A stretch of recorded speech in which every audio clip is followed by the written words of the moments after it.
is it easy for you to like kind of compartmentalize, like you're not a wrestler when you're trying to tell these stories and kind of getting into the mind of the talent to make the best match possible and kind of being in that producer mind state?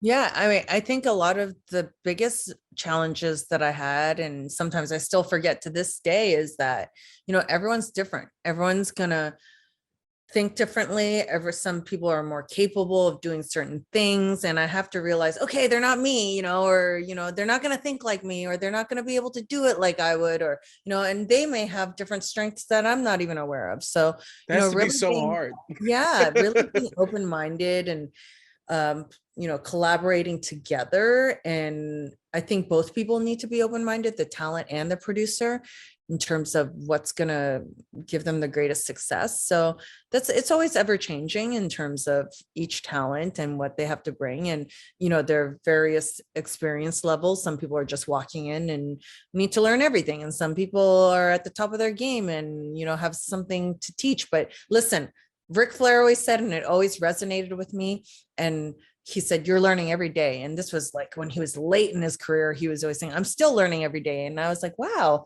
Ric Flair's saying he's learning every day. And I still feel like that to this day.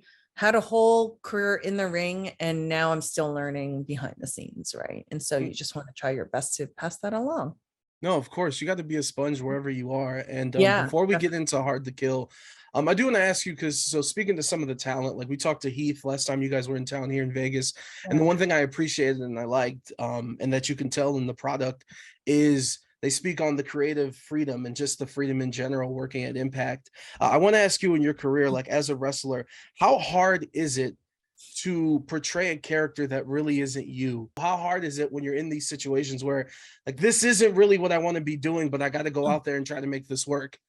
Yeah, I mean, I would say my very first character, I guess, when I started in WWE, was a Matrix character, and I really didn't even understand it. They dressed me, they created the vignettes and all those things, and I didn't understand it and was too afraid to even say anything. So, this is where, we talk about environments you're in, and what Heath was alluding to was, having that little bit of creative freedom and having that comfort level to be able to approach even the creative team and work with, maybe they have an idea of what you are and you're like, oh, I wasn't even feeling that. But sometimes you don't feel like you can say those things. And so we have a very good environment in terms of developing characters, using every talent that is under contract with us. So I think that creates also a very positive work environment. But yeah, people being allowed to feel like they can be themselves. And